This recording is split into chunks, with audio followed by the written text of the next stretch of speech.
এবং দাজ্জাল ও শয়তানের সহযোগিতায় মানে শেষ জামানায় মানুষদেরকে বিপদগামী করবে। দাজ্জালের অনুগত যে শয়তান, এগুলিকে দাজ্জাল এমনভাবে ব্যবহার করবে, সে বলবে যে তোমার মৃত পিতাকে আমি জীবিত করে দেখাবো, আমাকে মানবে না? হ্যাঁ। তখন ওই কবরের কাছে বলবে যে অমুকের পিতা অমুক, কুম্বিজ নিয়ে আমার হুকুমে দাঁড়াও। তখন ওই যে মৃত ব্যক্তি যে তার সুরাত ধরে একটা শয়তান দাঁড়াবে। শয়তান বিভিন্ন আকৃতি ধারণ করতে পারে। তখন মানুষ মনে করবে যে এই লোক তো বড় ওলি আল্লাহ, এ তো আল্লাহ, মানে কেউ সেজদা, মানুষের জ্ঞান থাকবে না। এখনও তো মানুষের জ্ঞান নাই, ধর্মীয় জ্ঞান কয়টা মানুষের আছে? এইভাবে মানুষরা কিয়ামতের পূর্বক্ষণে দাজ্জাল দ্বারা আক্রান্ত হবে এবং ঈমান নষ্ট করবে। তো এই কাজে জিন এবং শয়তানরা একত্র এই কাজগুলো করে, যার জন্য ওরা মার খেয়েও চায় যে মহা আকাশে ঊর্ধ্বলোকে যে কথাবার্তা, যে আল্লাহ কোন সময় কোন কাজ করবে, কোন সিদ্ধান্ত, এর একটা যদি ওরা জানতে পারে, তাহলে ওরা মার খেয়েও, ওরা ক্ষেপণাস্ত্রের আঘাত খেয়েও ওরা গণকদের কাছে যদি এই কথাটা বলতে পারে, তাই গণকদের সাথে মানে শিরক করার একটা লাইন তৈরি হয়ে যাবে। এই জন্য এগুলো এরা করে। সবাই বলেন নাউজুবিল্লাহ। তো আল্লাহ তাআলা আমাদের রক্ষাকারী অভিভাবক, তিনি আমাদের সব সমস্যাগুলি বলে দিচ্ছেন। কিন্তু আমরা যদি সেই কোরআন থেকে সমস্যাগুলি গ্রহণ না করি, না বুঝি, তাহলে আমরা কী করে রক্ষা পাবো বলেন? মানুষকে এত বোকা পেয়েছে আজকালকার একদল ব্যবসায়ী, তারা বিজ্ঞপ্তি দিতে সাহস করছে জিন হুজুর, অমুক হুজুরের সাথে জিন আছে, তার কাছে গেলে আপনার সব সমস্যার সমাধান হয়ে যাবে, জিন হুজুর। এইভাবে তারা মানুষের থেকে লক্ষ লক্ষ টাকা হাতিয়ে নিচ্ছে এবং মানুষেরা তাদের ঈমানও নাই, জ্ঞানও নাই। এভাবে তারা তাদের ঈমান নষ্ট করছে, ধন সম্পদ নষ্ট করছে এবং তাদের পরকাল নষ্ট করছে। আর আল্লাহ কোরআনে পরিষ্কার বলেছেন যে জিন শয়তান যে একে অপরের দ্বারা যারা উপকৃত হয়েছে, তাদের ফয়সালা হলো আল্লাহ তাদেরকে জাহান্নামে যাওয়ার আদেশ দিয়ে দিবেন। কাজে এই জন্য আপনি দুনিয়ায় খুব তাড়াতাড়ি লাভবান হওয়া, ক্ষতির থেকে রক্ষা পাওয়া, এই জন্য আপনি এমন কাজে যান না যাতে আপনার ঈমান নষ্ট হয়, যাতে আপনি শিরকের মধ্যে ঢুকে পড়েন। আপনাকে সাবধান হতে হবে। দুনিয়া সামান্য সময়ের জন্য, এতটুকু সময়ের জন্য আমরা ধৈর্য যদি না রাখি, তাহলে আমাদের সামনে মহাবিপদ হবে।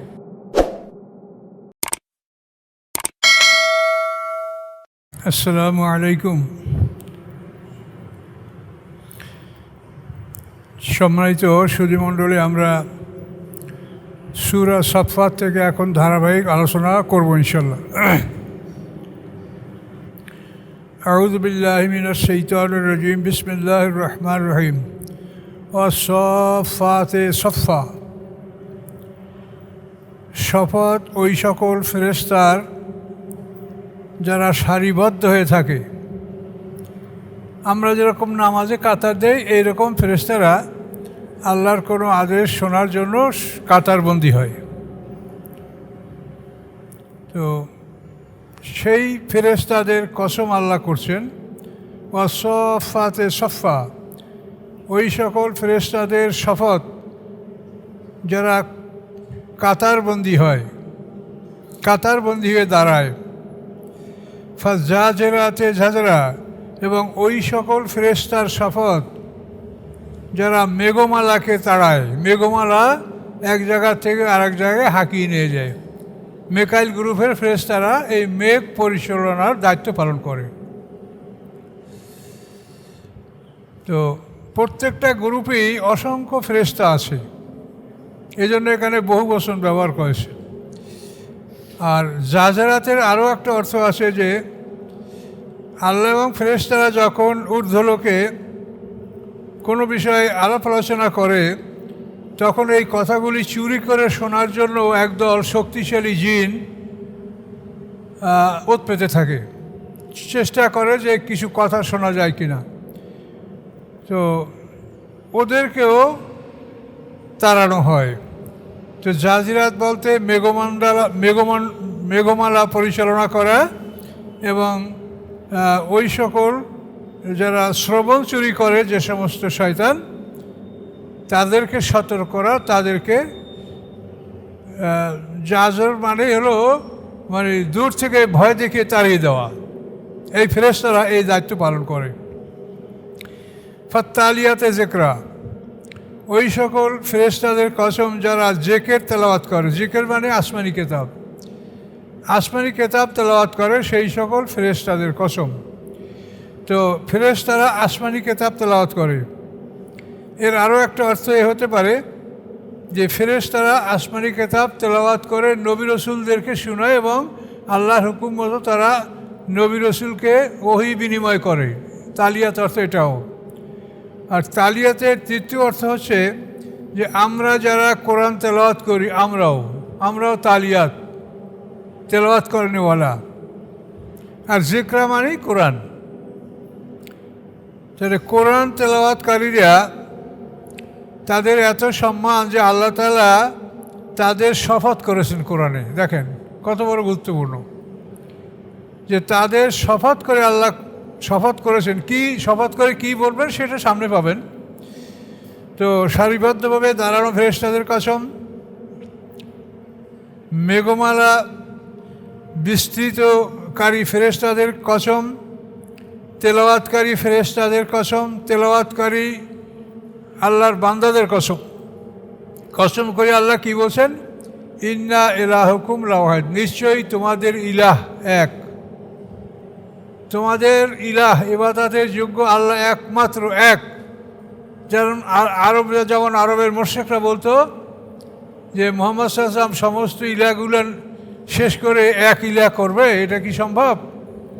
আল্লাহ বলছে হ্যাঁ এটাই সম্ভব। ইন্না ইলাহুকুম লাওয়াহিদ, নিশ্চয়ই তোমাদের ইলাহ, তোমাদের উপাস্য, তোমাদের মাবুদ এক। তিনি কে? রব্বুস সামাওয়াতি ওয়াল আরদ।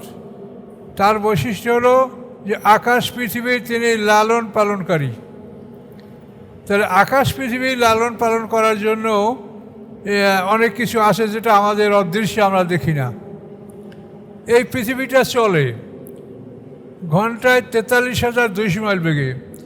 এখন বেগে চলার জন্য পৃথিবীতে যে সমস্ত গাড়ি ঘোড়া বিমান যা কিছু আমরা দেখতে পাই তার পিছনে একটা ফুয়েল থাকে, একটা জ্বালানি থাকে, শক্তি থাকে। কিন্তু এই পৃথিবীটা চলে এর পিছনেও একটা শক্তি আছে, আমরা সেটা দেখি না। এটা বিনা শক্তিতে চলে না। তো এই যে শক্তি বলে পৃথিবী, আসমান, চন্দ্র, সূর্য গতিশীল রয়েছে, সেই সবগুলির রব হোসেন আল্লাহ। ইলাহ, যে ইলাহ সম্পর্কে বলা হয়েছে তিনি সেই ইলাহ যিনি এই সমস্ত কিছুর তিনি পালনকারী। রব্বুস সামাওয়াতি ওয়াল আরদি, আকাশসমূহ পৃথিবীসমূহের তিনি রব, পালনকারী। অমা বাইনহুমা, এবং আকাশ পৃথিবীর মাঝখানে যা আছে তাদেরও তিনি পালনেওয়ালা। ও রব্বুল মাশারেক, এবং তিনি সমস্ত উদয়স্থলগুলির রব। তো রব সম্পর্কে আপনাদেরকে আমরা বলেছি, তো আবারও বলছি, যেহেতু আল্লাহ যে কথা বারবার বলে সে কথা আমাদেরও বারবার বলা উচিত। রব হলো one who provide the sustenance of life, যিনি জীবন সামগ্রীর সরবরাহ করেন তার নাম হচ্ছে রব। তো আল্লাহ তাআলা সমস্ত মাখলুকাতের জীবিকা সরবরাহ করেন। তো এখন আমরা পৃথিবীতে যত প্রাণী, সমস্ত প্রাণীরাই কিন্তু আমরা দুদিক থেকে খাদ্য গ্রহণ করি, মুখ থেকে এবং নাক থেকে, প্রত্যেকটা প্রাণী। তো আল্লাহ আমাদেরকে যেভাবে খাদ্য দান করেন তার নিয়মটা হচ্ছে যে আমাদের নাকের খাবারটা এতই জরুরি যে এটা যদি ভুল ত্রুটি হয়, বিলম্ব হয়, তো আমরা মুহূর্তের মধ্যে মারা যাব। নাকের খাবার বন্ধ হলে মওয়াত, কিন্তু মুখের খাবার বন্ধ হলে আমরা সাথে সাথে মরব না। তো এই জন্য আল্লাহ তাআলা যেহেতু রব, তিনি বলছেন তোমাদের নাকের খাবারটা এটা সরবরাহ দায়িত্ব আমি নিজে নিলাম। সব প্রাণীর নাকের খাদ্যটা আল্লাহ নিজে সরবরাহ করেন। যেমন আমরা এই বসে বসে অক্সিজেন গ্রহণ করছি, এটা আল্লাহ আমাদেরকে এমনভাবে দান করেছেন যে সমগ্র পৃথিবীর বুকে সমস্ত প্রাণীরা যে যেখানে থাকে সে সেখানে বসেই নির্বিঘ্নে অক্সিজেন গ্রহণ করতে পারে নাকের খাদ্য, যেটা না হলে সে মরে যাবে, কিন্তু সেটা এমনই অ্যাভেলেবল যে কোনো রকম এটার সরবরাহে কোনো ঘাটতি নেই। আর মুখের খাবারও আল্লাহ সরবরাহ করেন, সেক্ষেত্রে আমাদেরকে বলছেন যে এইটা তোমরা একটু খাইটা পিঠা জোগাড় করে খাও। উপকরণগুলি আল্লাহ দান করবেন, আকাশ থেকে বর্ষা, তারপরে বায়ু বাতাস, অন্য যা কিছু দরকার সবই আল্লাহ দিবেন, কিন্তু এটা তোমরা একটু জোগাড় করে খাও। তাহলে নাকের খাবারটা আল্লাহ সংগ্রহ করেন ডাইরেক্ট, আর মুখের খাবারটা আমরা আল্লাহর পক্ষ থেকে পেয়ে থাকি, কিন্তু এখানে আমাদের কিছু শ্রম করতে হচ্ছে। আর রিজেক দেওয়ার সিস্টেম হলো, একটা প্রাণী মরবে, সেইটাকে খেয়ে আর একটা প্রাণী বেঁচে থাকবে, এই নিয়মে তিনি রিজেক দান করেন। যেমন একটা ছোট্ট পুঁটি মাছ, এটা এখন মরবে, হায়াত নাই, তো এইটা মরে যদি পানিতে এটা গলে যায় তাহলে পানিটা নষ্ট হবে। এই জন্য আল্লাহ তাআলা যে পুঁটি মাছের হায়াত নাই ওটাকে একটা ক্ষুধার্ত শোল মাছের কাছে নিয়ে যাবেন। শোল মাছ ওই পুঁটিটা খেয়ে ফেলবে, পানি দূষিত হবে না, পুঁটি মাছটার মৌত হয়ে গেল, শোল মাছটার বাঁচার ব্যবস্থা হয়ে গেল। আবার শোল মাছটা যখন মরার সময় আসবে তখন আল্লাহ তাকে একটা বোয়াল মাছের সামনে নিবে, বোয়াল মাছে তাকে খাবে, শোল মাছের মৃত্যু হলো, বোয়াল মাছের বাঁচার ব্যবস্থা হলো। একটা প্রাণী মরবে, সেইটার উসিলায় আর একটা প্রাণী বেঁচে থাকবে, যাতে পৃথিবীতে কোনো জঞ্জাল সৃষ্টি না হয়, ময়লা অপবিত্রতা না বাড়ে। এই জন্য আল্লাহ তাআলা হায়াত মৌতের এইভাবে একটা সিস্টেম রেখেছেন, মারাত্মক। এই যে গরু, আপনি গরু মানুষ খায়, আমরা খাই, তো আপনি বাজারে গরু নিয়ে গেছেন, তো অনেক পাইকার বাজারে ঘোরাফেরি করছে, কিন্তু আপনার গরুটার কেউ দাম বলে নাই। আপনি সন্ধ্যাবেলায় আপনার গরুটা নিয়ে বাড়িতে আসছেন, গরুটাও খুব আনন্দে বাড়িতে ফিরে আসে। মানুষরা জিজ্ঞাসা করে, এই তোমার গরুর কত দাম বলেছে? কেউ বলেই নাই, আমার গরু কেউ জিজ্ঞাসাই করে নাই। কেন করে নাই?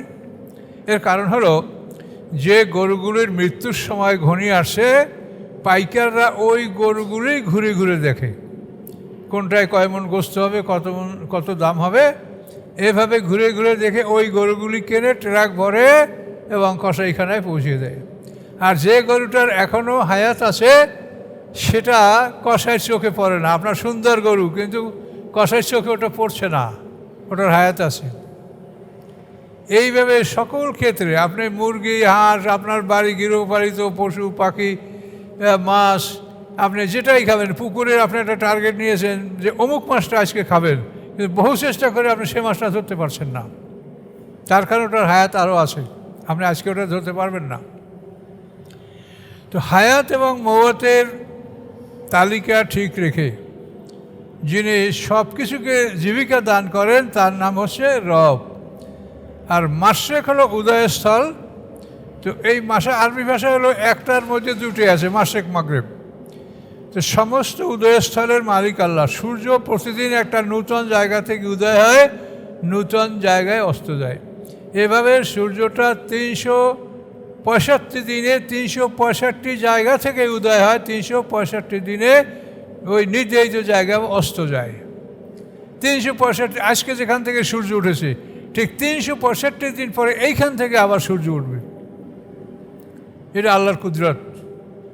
এইভাবে দিবারাত্রি ছোট বড় হয় এবং মাশারেক সমস্ত উদয়স্থল, সমস্ত অস্ত্রস্থল, এগুলির মালিক আল্লাহ। প্রতিদিন সূর্যকে লাইন পাল্টিয়ে দেন এই মহাকাশে কে? আল্লাহ। ওখানে কোনো মানুষ, কোনো প্রাণী যাওয়ার কোনো ক্ষমতা আছে? এত ভয়ঙ্কর তাপ, তারা জানেন যে কত সেলসিয়াস তাপ সূর্যের, কাছাকাছি কেউ যেতে পারে না। এত দূরে অবস্থান করছে সূর্যের, তার তাপে আমরা পৃথিবীতে ছটফট করছি। কাজে এই সূর্যের লাইন আল্লাহর নিয়ন্ত্রণে, আল্লাহ এগুলো ব্যবস্থা করেন। ইন্না যায়্যান্না সামা দুনিয়া বে জিনাতিনিল কাওয়াকিব। আল্লাহ বলেন, নিশ্চয়ই আমি সাজিয়েছি নিকটতম আকাশকে। সামা দুনিয়া, নিকটতম আকাশ, এই আমাদের সামনে যেটা আমরা দেখতে হবে, এটা নিকটতম আকাশ। ইন্না যায়্যান্না সামা দুনিয়া, আল্লাহ বলেন নিশ্চয়ই আমি সাজিয়েছি নিকটতম আকাশ বে জিনাতিনিল কাওয়াকিব, তারকার সৌন্দর্য দ্বারা। তারকাকে এমনভাবে আকাশে আল্লাহ ফুটিয়ে রেখেছেন, অন্ধকার রাত্রে যদি আপনি মাঠে আসেন, আকাশে তাকান, দেখবেন যেন মানে সরোবরে পদ্ম ফুল ফুটে থাকে, যেরকম বড় বড় বিলে যেরকম ফুল ফুটে থাকে, আকাশটা মনে হয় যেন সব ফুল ফুটে আসে, খুব সুন্দর লাগবে আপনার কাছে। তা আল্লাহ বলেন এই তারকার সৌন্দর্যের দ্বারা আমি আকাশকে সাজিয়ে রেখেছি হেফজা, এবং এগুলিকে বানিয়েছি আমি রক্ষক মিনকুল্লে শয়তানে মারে, সকল বিতাড়িত শয়তান থেকে। বিতাড়িত শয়তান থেকে এরা সুরক্ষিত এই তারকাগুলি। এবং এই বিতাড়িত শয়তানরা লাইয়াস সাম্মাউনা ইলাল মালাইল আলা, তারা শুনতে পায় না ঊর্ধ্বলোকের কথা। ঊর্ধ্বলোকে আল্লাহ ফেরেশতারা যেখানে আলাপ করেন, কথাবার্তা বলেন, এই কথাগুলো শয়তানরা শুনতে পায় না। ওয়ুক জাফুনা মিনকুল্লে জানেব, তাদেরকে সকল দিক থেকে তাড়ানো হয়। যখনই ওই হেইলিং ডিস্টেন্সে যায় তখন নির্ধারিত আছে ক্ষেপণাস্ত্র ফিট করা তারকা, সেই তারকাগুলি শয়তানদেরকে তাড়ায়। আদম আলাইহিস সালামের জমানায় শয়তানরা, জিনরা সপ্ত আকাশ পর্যন্ত যেতে পারত। এরপরে ইদ্রিস আলাইহিস সালামের পরে তাদেরকে ষষ্ঠ আকাশ পর্যন্ত যাওয়া এটা বন্ধ করে দেন। এরপরে ঈসা আলাইহিস সালাম আসার পরে তাদেরকে দ্বিতীয় অথবা তৃতীয় আকাশে যাতায়াত বন্ধ করে দেন। আমাদের নবী মুহাম্মদ সাল্লাল্লাহু আলাইহি ওয়াসাল্লাম পৃথিবীতে জন্মের পরে কোরআন যখন প্রথম আকাশে নাযিল হয় তখন শয়তানদেরকে প্রথম আকাশের যাতায়াতও বন্ধ করে দেওয়া হয়, কিন্তু কাছাকাছি যেতে পারে, ওখানে গেলেই তারকার থেকে মিসাইল তাদেরকে আক্রমণ করে, শয়তান ঊর্ধ্বলোকে আর যেতে পারে না।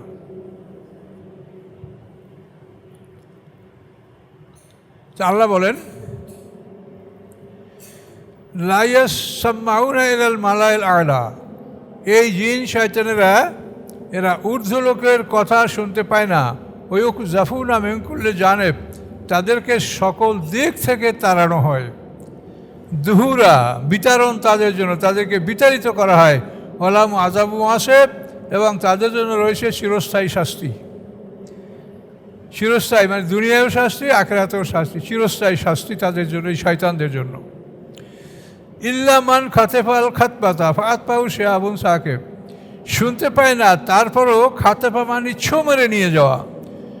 যদি তারা ছো মেরে নিয়ে যায় কোনো কথা, অর্থাৎ হঠাৎ করে কাছাকাছি যে কোনো একটা কথা যদি শুনতে পায়, এভাবে যদি কোনো কথা চুরি করে তারা পালাতে শুরু করে, ফাতপাউ শিহাবুন সাকিব, আল্লাহ বলেন তার পশ্চাৎ বমন করে একটি উজ্জ্বল নক্ষত্র। তখন ওই শয়তানের পিছনে একটা উজ্জ্বল নক্ষত্র তাকে ধাওয়া করে। ধাওয়া করার ফলে সে তখন ওই মানে তারকার সাথে যে ক্ষেপণাস্ত্র, এর থেকে সে আঘাতপ্রাপ্ত হয় এবং শরীর তার ক্ষতবিক্ষত হয় এবং আংশিকভাবে জ্বলে পুড়ে যায়। এইভাবে তাদেরকে তাড়ানো হয়। আর শয়তান এত কষ্ট করে কথা চুরি করে কেন? এটা হলো গণকদের যে একটা শিরকি ধারা পৃথিবীতে আছে। গণক, এদের কাছে মানুষ যায়, আপনার মাল চুরি হয়ে গেছে, হারিয়ে গেছে, দেখো অমুক গণক খুব ভালো গুনতে পারে। সেখানে কিন্তু অনেক ইমানদার মানুষও মানে ইমানের তোয়াক্কা না করে মালের আশায় এই গণকদের কাছে যায়, এবং তারা মাঝে মাঝে দুই একটা কথা সত্য বলতে পারে। তার কারণ হলো শয়তান এরা আমাদের চাইতে বেশি চোখে দেখে, আমাদের চাইতে দ্রুত চলতে পারে, বেশি চোখে দেখে। এই জন্য মনে করেন আপনার একটা গরু চড়ে নিয়ে গেছে, এটা এমন হতে পারে যে শয়তানেরা দেখে ফেলেছে যে গরুটা কোথা থেকে কোথায় নেওয়া হয়েছে।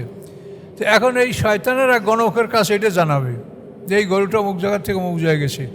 এখন আপনি যদি এই গণকের কাছে যান আর আপনার গরুর সন্ধান যদি সে দিতে পারে, তাহলে দেখবেন 1 বছরের জন্য গণকের কাছে আর মানে এমনভাবে লাইন হবে যে কোনো মানুষ ফলাফল না পেয়েও তার কাছে যাইতে থাকবে, মনে করবে যে উনি সঠিক গণনা করতে পারে, অমুকের গরু বাইর করছে, আমারটাও পারবে। এগুলি কিন্তু সব শয়তানের সম্পর্ক, শয়তানের লাইন, মানে জিন ইনসান দুই জাতি মিলে মানুষকে শিরকের মধ্যে লিপ্ত করতে চায়।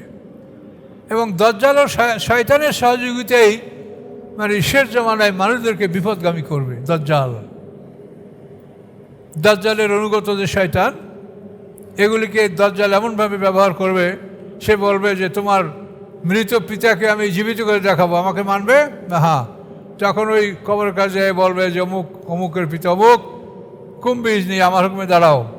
তখন ওই যে যে মৃত ব্যক্তি যে তার সুরাত ধরে একটা শয়তান দাঁড়াবে, শয়তান বিভিন্ন আকৃতি ধারণ করতে পারে, তখন মানুষ মনে করবে যে এই লোক তো বড় অলি আল্লাহ, এ তো আল্লাহ, মানে কেউ সেজদা, মানুষের জ্ঞান থাকবে না। এখন তো মানুষের জ্ঞান নাই, ধর্মীয় জ্ঞান কয়টা মানুষের আছে?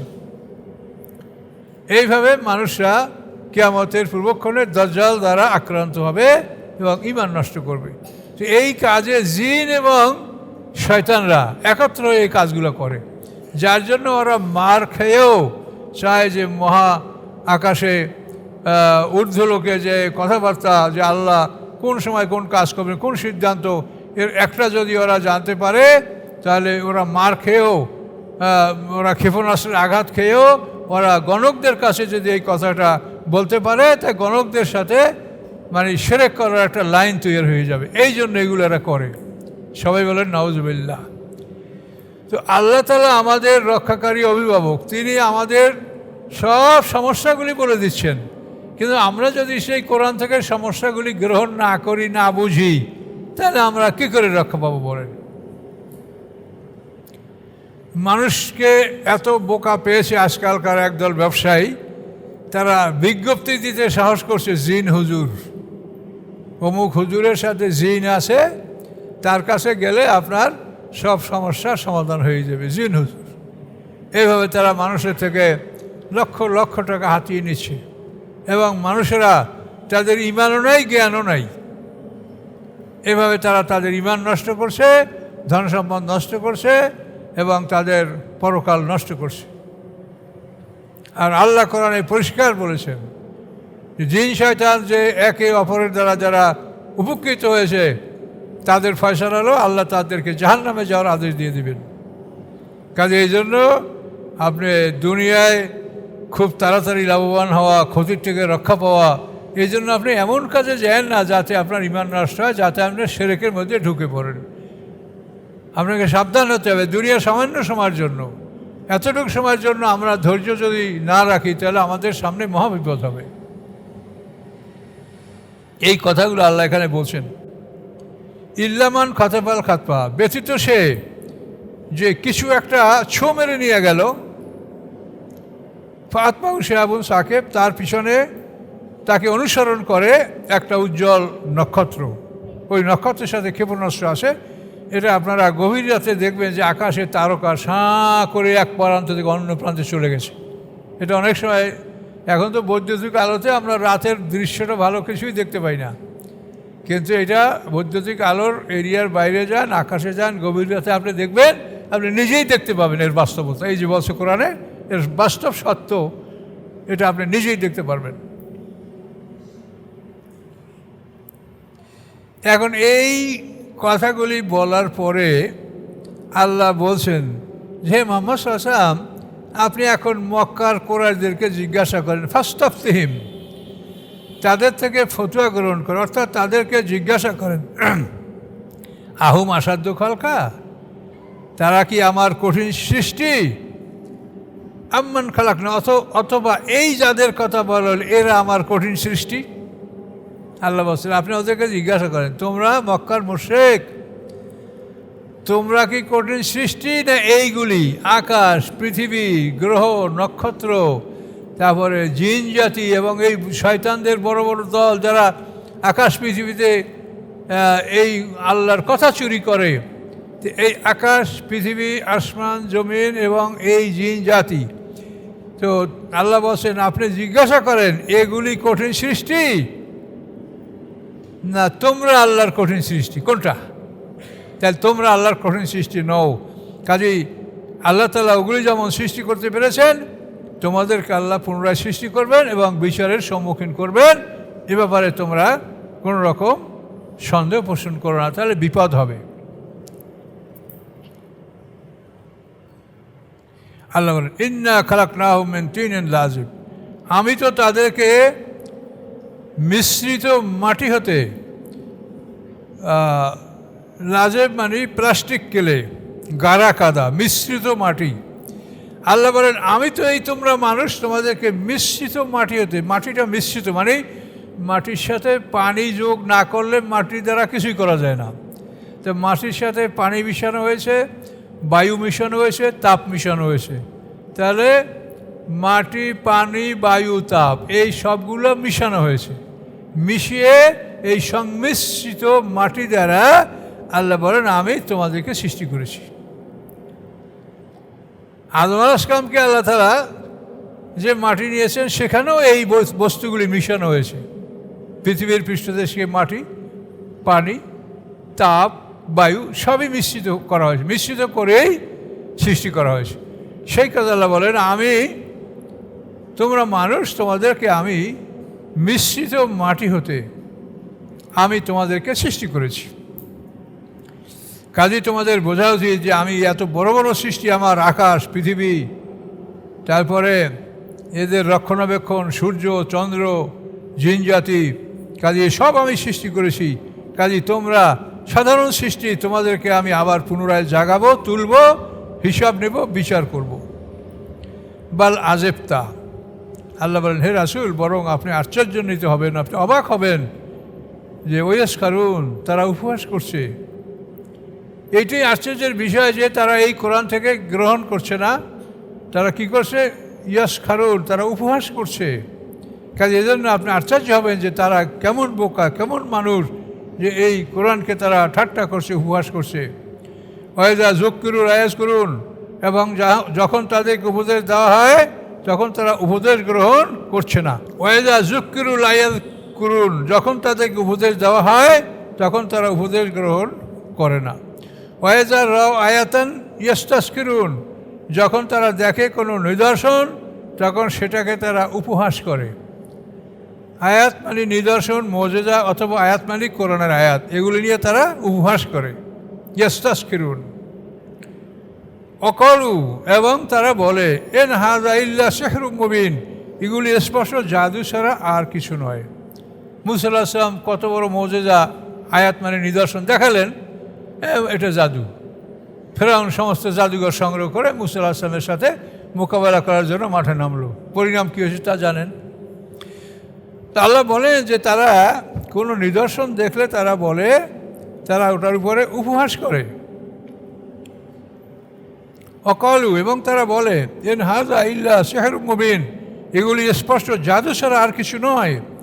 আইযা মিতনা কুন্না তুরাবান ওয়া ইযামান আইন্না লামাবুসুন, যখন আমরা মরে যাব, আমরা মাটিতে পরিণত হব, হাড্ডিতে পরিণত হব, তারপরেও কি আমাদেরকে পুনরায় জীবিত করা হবে? তাদের প্রশ্ন। আবাউনাল আব্বালুন, আমাদের পূর্ববর্তী পিতৃপুরুষদেরকেও কি জীবিত করা হবে? কুল, আপনি বলেন হ্যাঁ, নাম হ্যাঁ, আপনি বলেন ওদের প্রশ্নের জবাব হ্যাঁ, জীবিত করা হবে। ওয়ান্তুম দাখিরুন, এবং তোমরা হবে অপমানিত, লাঞ্ছিত, অপমানিত হবে তোমরা সেদিন। ফাইন্নামা ইয়া জাজরাতুম ওয়াহিদা, আল্লাহ বলেন তোমাদেরকে জীবিত করা এটা একটা মাত্র আওয়াজ, একটা মাত্র ধাক্কা, মানে ইসরাফিলের একটা ফুৎকার মাত্র, এর মধ্যেই তোমরা সবাই মাঠে উপস্থিত হয়ে যাবে। কাজে জীবিত করাটা এটা একটা বিরাট কিছু না, এই জন্য আমার কোনো কিছু করতে হবে না। ইসরাফিল একটা ফুৎকার দিবে, দ্বিতীয় ফুৎকার তোমরা সবাই মাঠে উঠে দাঁড়াবে। ফায়দাহুম ইয়ানজুরুন, মুহূর্তের মধ্যে তারা তাকাতে থাকবে যে হায় কোথায় আসলাম, ছিলাম কোথায়, এতদিন কোথায় হারিয়েছিলাম, কিভাবে আসলাম, উঠে মাঠে উঠে তাকাতে থাকবে। ফায়দাহুম ইয়ানজুরুন, মাঠে উঠে তারা তাকাতে থাকবে। অকল, এবং বলবে ইয়া ওয়াইলানা, হায় ধ্বংস আমাদের, হাযা ইয়াউমুদ্দিন, ইহাই তো প্রতিদান দিবস। এই প্রতিদান দিবস সম্পর্কে কোরআনের প্রথম সূরা ফাতিহায় তো আল্লাহ বলেছেন মালিক ইয়াউমুদ্দিন, আমরা বিশ্বাস করি নাই।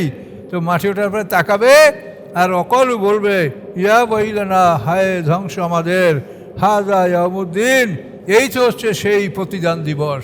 আজকে প্রতিদান দেওয়া হবে, যারা অবিশ্বাসী তাদেরকেও তাদের প্রতিদান দেওয়া হবে, এবং যারা বিশ্বাসী তাদেরকেও তাদের প্রতিদান দেওয়া হবে। হাযা ইয়াউমুল ফাসল, এই তো ফয়সালার দিন। আজকের দিনে হক ও বাতিলের মধ্যে ফয়সালা করা হবে, সত্য মিথ্যার মধ্যে ফয়সালা করা হবে। আল্লাযী কুনতুম বিহি তুকাযযিবুন, যে সত্যকে তোমরা মিথ্যা বলতেছিলে। আল্লাহর কোরআন সত্য, রাসূল সত্য, এই সব সত্যকে তোমরা পৃথিবীকে মিথ্যা মনে করছিলে, যে এগুলো মিথ্যা। কাজে আজকে এই ফয়সালা তোমরা পাবে যে সত্য কী এবং মিথ্যা কী, সমস্ত বিষয়ের ফয়সালা আজকে তোমরা পেয়ে যাবে। আল্লাহ বলবেন উহসুরুল্লাযিনা যালামু আজওয়াজাহুম, একত্রিত করো জালেমদেরকে এবং তাদের সমমানাদেরকে। ওই জালেমদের সমমানা যারা আছে তাদেরকেও একত্রিত করো। উহসুরুল্লাযিনা যালামু আজওয়াজাহুম, একত্রিত করো তোমরা জালেমদেরকে এবং তাদের সমমানাদেরকে। ওমা কানু ইয়াবুদুন, এবং ওইগুলোকেও একত্রিত করো যেগুলির তারা ইবাদত করতো।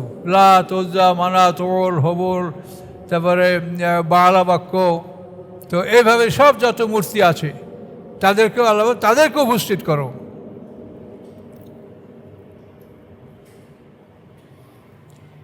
মিন দুনিল্লাহি, আল্লাহ ছাড়া তারা যাদেরকে ইবাদত করো, কেউ কুমিরের ইবাদত করতো, কেউ গাছের ইবাদত করতো, কোনো পশুর ইবাদত করতো, কেউ চোর পেশার ইবাদত করতো, কেউ ঈদের ইবাদত করতো, ওরা যার ইবাদত করতো সেগুলিকেও তোমরা একত্রিত করো। চলো হাসরের ময়দানে। ফাহাদুহুম ইলা সিরাতিল জাহিম, এবং এদের জন্য আল্লাহ বললেন জ্বলন্ত আগুনের পথ তাদেরকে দেখাও, জ্বলন্ত আগুনের রাস্তা দেখাও, যে এই সামনে আগাও, সামনে জ্বলন্ত আগুন, যেটা তোমরা পৃথিবীতে অস্বীকার করতেছিলে, এই সেই জ্বলন্ত আগুন। আল্লাহ বলছেন এই জ্বলন্ত আগুনের রাস্তা তাদেরকে দেখাও।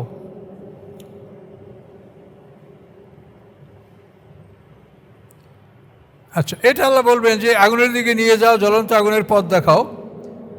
এরপরে আল্লাহ বলবেন কিফুহুম, ওদেরকে থামাও, ইন্নাহুম মাসউলুন, নিশ্চয়ই তাদেরকে জিজ্ঞাসা করা হবে। এটা হচ্ছে অপমান। ওদেরকে বলবে যে জাহান্নামের পথ দেখাও, সেদিকে নিয়ে যাও, ওরা শুরু করবে যেতে, এর মধ্যে ওরা দেয় থামাইয়া জিজ্ঞাসা করা হবে। এখন আল্লাহ যা জিজ্ঞাসা করার তাই তাদেরকে জিজ্ঞাসা করবেন। বিশেষ করে এই জাহান্নামকে দেখিয়ে বলা হবে যে এই দোজক তোমরা পৃথিবীতে অস্বীকার করতেছিলে না, এখন শাসককে দেখে নাও যে দোজক আছে কিনা, শাস্তি আছে কিনা দেখো। আরও অন্যান্য যা ইচ্ছা আল্লাহ তা তাদেরকে জিজ্ঞাসা করবে। বলেন থামাও কিফুহুম ইন্নাহুম মাসউলুন, নিশ্চয়ই তাদেরকে জিজ্ঞাসাবাদ করা হবে। আল্লাহ বলবেন মা লাকুম লা তানাসারুন, কী হয়েছে তোমাদের, আজকে একে অপরকে সাহায্য করো না কেন?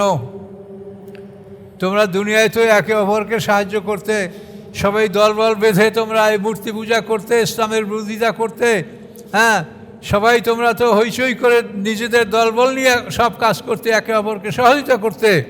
কিন্তু আজকে কেন? মালাকুম, কী হয়েছে তোমাদের? লা তানাসারুন, কেন তোমরা একে অপরকে সাহায্য করো না? আজকে চুপ হয়ে গেলে কেন? সাহায্য করো। এইভাবে কত ভয়ঙ্কর কথা বলা হবে। সুদের কারবার যারা করেছে তাদেরকে বলা হবে যে অস্ত্র লাও, আল্লাহর সাথে আর রাসূলের সাথে যুদ্ধ করবা তোমরা।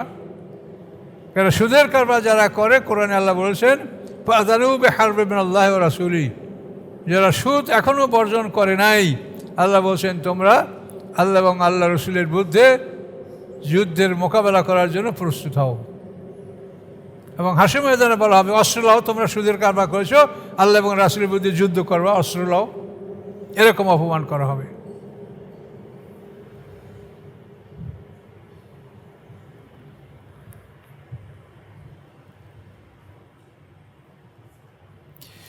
আল্লাহ বলেন মা লাকুম লা তানাসারুন, কী হয়েছে, একে অপরকে সাহায্য কেন করছো না? বাল হুমুল ইয়াওমা মুস্তাসলিমুন, বরং আজকের দিনে তারা হবে সবাই বিনীত, সবাই আত্মসমর্পণকারী। কারো কোনো মাথা চারা দেওয়া, নড়াচড়া, অবাধ্যতার কোনো ক্ষমতা থাকবে না। আজকে হবে তারা মুস্তাসলিমুন, মানে আত্মসমর্পণকারী, বিনয়ী, নম্র। ও আকবালা বাযুহুম আলা বাযি ইয়াতাসাআলুন, বরং একে অপরকে প্রশ্ন করবে। তারা একে অপরকে প্রশ্ন করবে, যারা অনুসারী, যারা নেতা, যারা পরস্পর একে অপরকে প্রশ্ন করবে। তারা প্রশ্নটা কি করবে দেখেন, ক্বালু ইন্নাকুম কুনতুম তাতুনা আল ইয়ামিন, যে তোমরা আমাদেরকে ডান দিক থেকে আক্রমণ করেছো। ডান দিক থেকে আক্রমণ করা মানে খুব কঠিন শক্তি নিয়ে আক্রমণ করা। নেতাদেরকে বলবে যে তোমরা আমাদেরকে ডান দিক থেকে আক্রমণ করেছো, কঠিনভাবে আক্রমণ করেছো, যে যাতে আমরা তোমাদের আনুগত্য করি, তোমাদের কথা মেনে চলি, এটা তোমরা করেছো।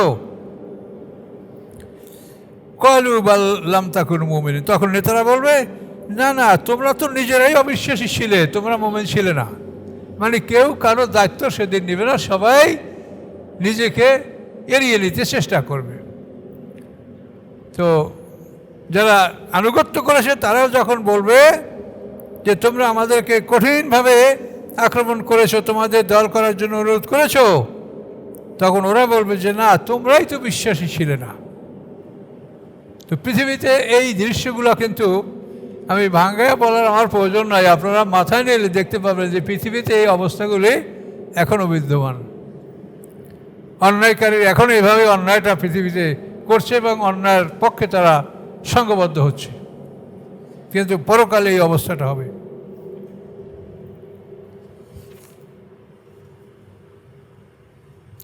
ওমা কানা আলাইকুম মিন সুলতান, তখন নেতারা বলবে তোমাদের উপরে আমাদের কোনো ক্ষমতা ছিল না। এই শয়তান যা বলছে ঠিক তাই। শয়তান হাসরের ময়দানে বলবে যে আমার তো তোমাদের উপরে কোনো ক্ষমতা ছিল না, আমি কাউকে জোর করে আমার পথে আনতে পারি, আমি শুধু দাওয়াত দিয়েছি। এই শয়তানের বন্ধু শয়তান এরা বলবে ওমা কানা আলাইকুম মিন সুলতান, তোমাদের উপরে আমার কোনো এমন ক্ষমতা ছিল না যে জোর করে তোমাকে আমি আমার পথে আর মতে নিয়ে আসবো। মান কুনতুম কওমান তাগিন, বরং তোমরাই ছিলে বিদ্রোহী এবং আল্লাহ বিরোধী সম্প্রদায়। কাজে এভাবেই সবাই দায় মুক্তির জন্য চেষ্টা করবে। ফাক আলাইনা, অতএব স্থির হয়েছে আমাদের উপর আল্লাহর বাণী, কওলু রব্বিনা, রবের বাণী আমাদের উপরে চূড়ান্ত হয়েছে কি ইন্না লাযায়কুন, যে নিশ্চয়ই আমরা এই জাহান্নামের স্বাদ আমরা ভোগ করব।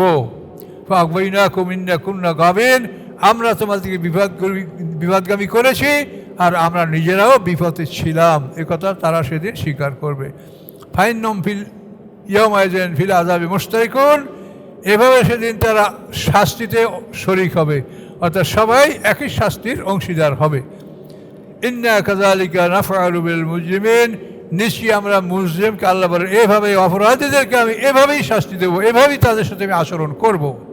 ইন্নাম কানু, তাদের অবস্থা কী ছিল, ইযা কিলা লাহুম লা ইলাহা ইল্লাল্লাহ ইস্তাকবিরুন, যখন তাদের সামনে বলা হতো লা ইলাহা ইল্লাল্লাহ, আল্লাহ ছাড়া কোনো মাবুদ নাই, তখন তারা অহংকার করতো। এই লা ইলাহা ইল্লাল্লাহ, এক আল্লাহ, এটা মানতে তারা রাজি হতো না। আল্লাহ মানবে, আল্লাহ আছে, তার সাথে আমাদের শরীকরাও থাকবে, এভাবে তারা শিরক করতো। তারা এক আল্লাহকে মানতে রাজি ছিল না। তো সময় শেষ, আমাদের হাতে আর সময় নাই। সূরা সফফাত আমাদের সামনে কোরবানি, আর এই সূরায় আপনারা কোরবানির বিরাট আলোচনা, হজের আলোচনা এই সূরার মধ্যে ইনশাআল্লাহ পাবেন।